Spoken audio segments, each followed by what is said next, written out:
Remember, remember the 5th of November, Gunpowder, Treason and Plot. I know of no reason why the gunpowder treason should ever be forgot. Every year in the United Kingdom, on the 5th of November, Bonfire Night or Guy Fawkes Night is commemorated. It's a strange celebration at the heart of it, commemorating a man who today would be regarded as a terrorist, and a man who tried to blow up the monarchy, most of Parliament and half of London.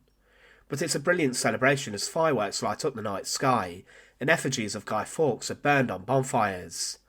It reminds me of a child spending the afternoon with my father, making an effigy of Guy Fawkes from an old pair of clothes stuffed with newspaper and a football for his head.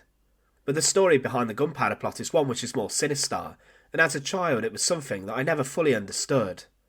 Welcome to Learn With Me, and join us today as we look at the brutal history behind the Gunpowder Plot, and as always, to support our channel, please make sure to subscribe. As the Tudor period in England came to an abrupt end with the death of Elizabeth I, there was much uncertainty across the country. During her reign, Catholics were being heavily persecuted and were being repressed, despite the Queen trying to find a settlement with religion. She executed dozens of priests during her reign, and Catholics were forced to accept more Protestant methods of worship, and they could not celebrate Mass or be married in their own customs.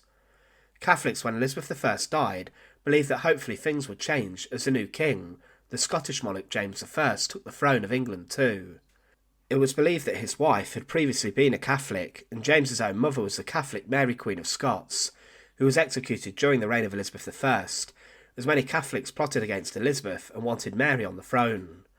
But what has this got to do with Guy Fawkes and dozens of barrels of gunpowder? Well, early on into his reign, it was known that James did not support tolerance for Catholics, and neither did he want to save them or give them much more lenient treatment. He would go further and denounce Catholicism as a mere superstition, and he ordered all of the Catholic priests within England to leave the nation, and with this many Catholics began to be fearful and aware that more persecution was coming their way. Also, a number of Catholics then got together and began to plot against James I, as they had done under the previous Queen's reign. Some people came up with a plot in 1603, but were then turned over to the authorities. But in May 1604, a number of angry Catholics, notably Guy Fawkes, Robert Catesby, Thomas Percy, and many others, gathered together at a pub in London, named the Duke and the Drake. And with this, the ringleader of the plot, Catesby, then developed an intricate plan, with the input of the other men, to come up with an audacious and treasonous scheme to blow up the Houses of Parliament. These were all angry Catholic men, and the initial 5 men included Thomas Winter and Jack Wright, all swore on a prayer book to keep things very secret. Further conspirators joined the plot, and despite Catesby being the obvious ringleader of the plot, Guy Fawkes today is remembered as the most notable schemer. He was a man who had lots of experience handling gunpowder and weapons whilst he was in Europe, and it's believed he may have even attracted the attention of the Pope to back the plan. He certainly asked the King of Spain to support a rebellion against James I in England, and he wanted him to invade. Spain ultimately was a Catholic country, but Guy Fawkes desperately wanted James I's reign to be over. But as the conspiracy grew and time passed, with more people joining the plot, Thomas Percy then managed to hire a room, which was located in the undercrofts and the cellars of the Houses of Parliament. Together they managed to stockpile gunpowder, and barrels of explosives were stored inside the cellar, awaiting the fateful day where they would be ignited. It's believed that there were 36 barrels of gunpowder stored there, and with this it was enough gunpowder to blow a hole right through the centre of London. The whole of Westminster would be destroyed, and the royal family blown to Kingdom Come, along with scores of Londoners.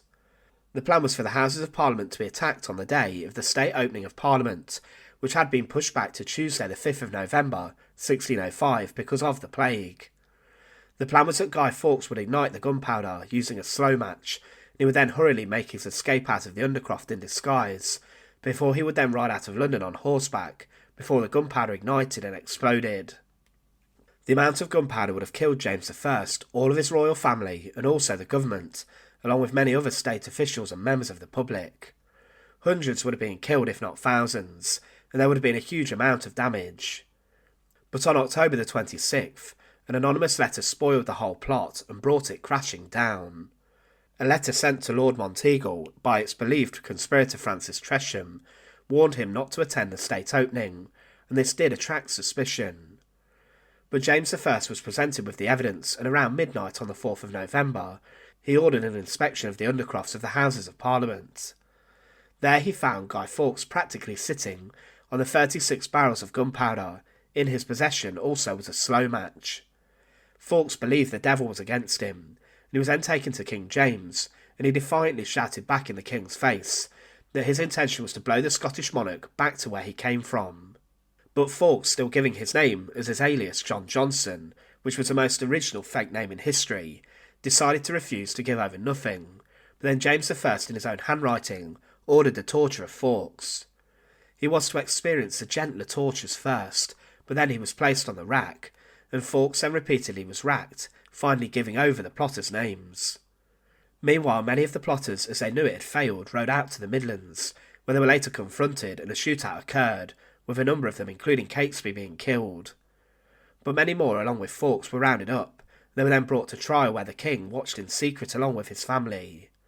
Fawkes and the surviving conspirators were all found guilty of high treason, and they were sentenced to death in January 1606, and they were all hanged, drawn and quartered, the standard but brutal sentence for a traitor. Fawkes would have the last laugh as he would jump from the scaffold on his day of execution, and allegedly broke his neck and was dead when the execution was still carried out. But following the plot being uncovered in London, many began lighting bonfires to celebrate, and November the 5th became a commemoration. But life in England could have been incredibly different if the plot would never have been uncovered. The royal family would be different for a start, and the face of English history would have been changed forever. But that is the story behind the Gunpowder Plot, and the beauty that is the 5th of November. Thanks for watching. To support our channel Learn With Me, please make sure to subscribe, as it really does help. And as always, thank you so much for watching.